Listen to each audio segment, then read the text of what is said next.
Ке има ли конечно датум за преговори со Европската Унија во јуни?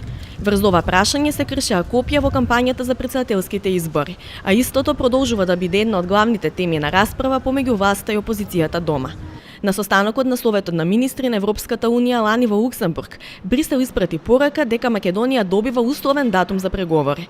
Датумот е токму овој јуни, 2019, а условот всушност не е еден, туку се 4. Реформи во јавната администрација, во правосудството и разузнавачките служби и резултати во борбата против корупција и криминал на високо ниво. Колку Македонија има одговорено на европските барања за реформи во овие полиња е прашање на дебата и на различни толкувања. Разликите во оценките за тоа колку е земјава подготвена не се присутни само во домашната политичка јавност, туку и помеѓу земјите членки на Европската Унија. Франција и Холандија важат за двете земји кои што имаат резервиран став околу почетокот на преговори и кон проширувањето како процес воопшто. Но политичките анализи од годинава говорат дека неизвестноста за датумот не се должи само на незавршените домашни задачи. Прв проблем е упорното ставање на земјава во ист кош со Албанија, формирање на пакет од двете земји заедно, зашто голем дел од членките сметаат дека е неправеден, од Скопје и Тирана не може да се споредат во напредокот. Други држави пак се убедени дека токму раздвојувањето на земјите ќе биде опасно, особено за етничките односи во регионот. Мислам дека германската надворешна политика мисли дека би била политичко коцкање доколку се случи така наречениот декапелинг, односно одвојување на досијата на Македонија и Албанија. И тоа од проста причина што според моје некој убедување Меркел не сака да го казни Рама. Иако Рама не може да покаже некој досие затоа што знаеме дека Албанија има огромни проблеми со организираниот криминал, постојат доста релевантни извештаи каде што се вели дека на сметка на борбата против, производството на марихуана и трговијата, во последните 4 години таму организираниот криминал се реорганизирал и денес е еден од главните играчи во трговијата со потешки дроги во Европа, и тоа е досие што многу тешко може да се одбрани, но и покрај тоа мислам дека повеќе од Германија произлегува тој проблем и таа скептичност околу одвојување на досијата од проста причина што не сакаат да го казнат Рама и од други причини поврзани со решавањето диалогот Приштина-Белград, улогата на Рама во тоа, заканите, тоа се сепак балкански политичари што често користат и закани кога сакаат нешто да остварат, и исто постои веројатно уверување кај западни одлучувачи дека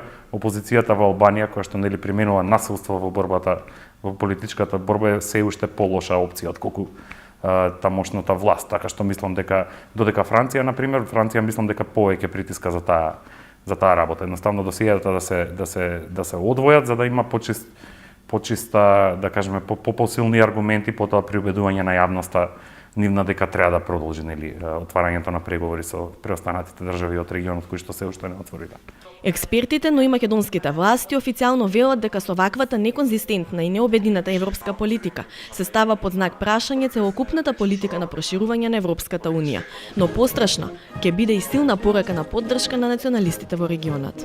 Ќе ги зајакне аргументите на силите кои што беа против Преспа. Тие сили беа поразени на некој начин со претседателските избори, не поради добриот резултат на кандидатот на власта, туку поради тоа што не успеа поради тоа што се покажа колку е силата на противниците на Преспа во однос на гласовите. Меѓутоа, доколку ова не се случи, они тоа апсолутно ќе го злоупотребат, доколку не се случи годинава отварање на пристапни преговори и јасни сигнали доколку не се пратат од Европа и дека ќе ни се даде поддршка во реформите кои што граѓаните патем тука ги очекуваат. Мислам дека опозицијата ќе биде максимално безобразна и на тоа ќе капитализира и ќе создава чувство на цинизам меѓу граѓаните, ќе се подигне на некој начин и национализмот, едноставно ќе испаднат морални победници од целата приказна. Не затоа што се понудиле добри аргументи, туку поради целата таа неизвестна клима во Европа. Во меѓувреме, еврокомесарот задолжен за проширување Јоханес Хан се чини дека наголемо се труди да се оправда функцијата и поентата на постоењето на неговиот комесаријат.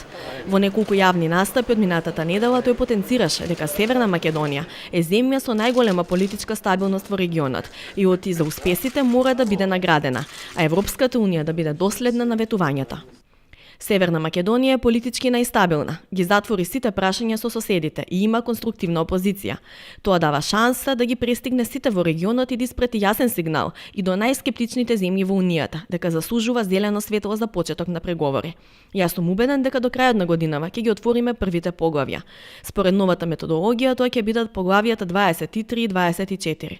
Звучи малку како техничко прашање, но се работи за владење на правото и се што е поврзано со него. Вели Хан. Извештајот за напредокот на земјава, врз основа на кој што земјите членки ќе ги градат своите ставови, ќе биде објавен на 29 мај.